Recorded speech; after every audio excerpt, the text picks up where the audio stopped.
nous vivons un mal. Ce mal que nous vivons, donc nous voulons le faire partager à l'ensemble de la population sénégalaise, à toutes les autorités compétentes, même à l'opinion internationale, pour quand même que tout le monde soit au courant de ce qui se passe ici dans le pays qui est le Sénégal. Ce qui se passe réellement, personne ne l'ignore. Aujourd'hui, il y a une dette que l'État sénégalais doit aux établissements privés d'enseignement supérieur. Parce que les établissements privés d'enseignement supérieur avaient accepté de prendre les étudiants, qui sont les étudiants du Sénégal, les fils du Sénégal, sous le contrat de l'État. Donc aujourd'hui, un contrat doit être honoré. L'État n'a pas voulu honorer son engagement vis-à-vis de ce contrat. Donc l'argent que l'État doit à ces EPS, c'est cet argent qui est à l'origine de toute cette manifestation, tout ce désaccord entre les EPS et l'État. Vous savez, nous sommes les fils du pays et on ne trouve pas une seconde de vouloir déstabiliser ou bien paralyser un système ou bien de perturber la circulation. Étant un fils du pays et bien éduqué. C'est pourquoi nous avons épuisé toutes les voies pacifiques. On pense que s'il y a un problème ici, c'est qu'on doit apporter toutes les autorités. On les a appelés, on est allé les voir, on a discuté. Mais jusque-là, notre problème n'a pas été satisfait. C'est pourquoi aujourd'hui, nous parlons avec un cœur très meurtri. Un cœur très meurtri, cela veut dire qu'aujourd'hui, nous parlons que parce que nos larmes, nous avons pleuré, nos larmes se sont cessées. Nous n'avons rien à dire maintenant. Que l'argent soit soldé pour que les établissements privés soient payés. Si cela n'est pas fait, mesdames et messieurs, retenez que les étudiants qui sont là, ils n'ont peur de rien. Parce que quiconque qui ne croit à rien, l'avenir de quelqu'un est bafoué, il n'a peur de perdre la vie. Et nous avons un slogan qui dit que nous serons les prochaines Falloussen. Le Sénégal a assez de martyrs. Les gens n'en prennent pas conscience. Aujourd'hui, pourquoi aujourd'hui on laisse un problème s'aggraver au tel point de pouvoir le régler après? Aujourd'hui, nous sommes en train de faire toutes les voies pacifiques que les autorités nous aident. Qu'ils aident à trancher la question.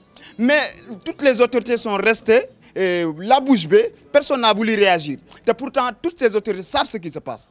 Aujourd'hui, ces autorités attendent que la situation dégénère pour pouvoir intervenir. Ça sera trop tard. Et nous, nos familles, nos parents croient en nous. Donc, ce fardeau que nous portons, ce fardeau est à l'origine de tout. Nous allons, tout ce qu'on va vous dire ici, que la voie du Pacifique, je vous le dis, et je vais le redire, la voie du Pacifique a été épuisée.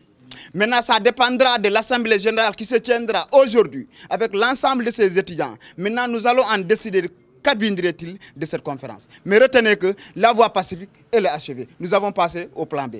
Ce que la loi de finances rectificative a mis en place, les EPS ne l'ont pas accepté.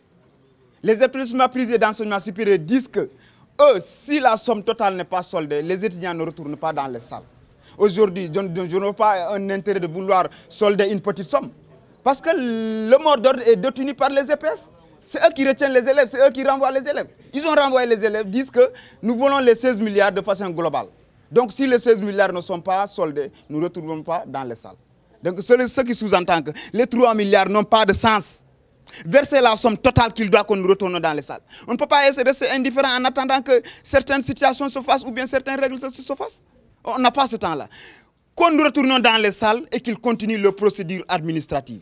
Nous avons lancé des appels, pas seulement aux chefs religieux, pas seulement aux autorités religieuses. Nous avons lancé l'appel à toute la population sénégalaise. Parce que quiconque a un mot à dire dans la nation sénégalaise. Aujourd'hui, si nous avons rencontré toutes les autorités concernées et rien n'a été fait, on pense que c'est le président actuellement qui a à mesure de régler la question. On le pense. On le pense, je le redis encore, on le pense. Et si notre pensée a été trahie, on va renvoyer la question vers notre camp. Mais pour le moment, il est là, il est le père de la nation. Qu'il nous rencontre, qu'on trouve une solution par rapport à ça. C'est seulement ça que nous voulons, rien d'autre. On exige que le président nous rencontre, qu'on règle la question. Si quelqu'un sous-entend quelque chose, c'est à lui de voir. On réclame une audience avec le président qui règle la question. S'ils peuvent régler la question sans nous rencontrer, c'est bien. On n'a pas besoin de rencontrer le président juste pour lui rencontrer. On a besoin de le rencontrer pour régler la dette. Parce qu'on a rencontré toutes les autorités qui devaient être rencontrées pour que la question soit réglée.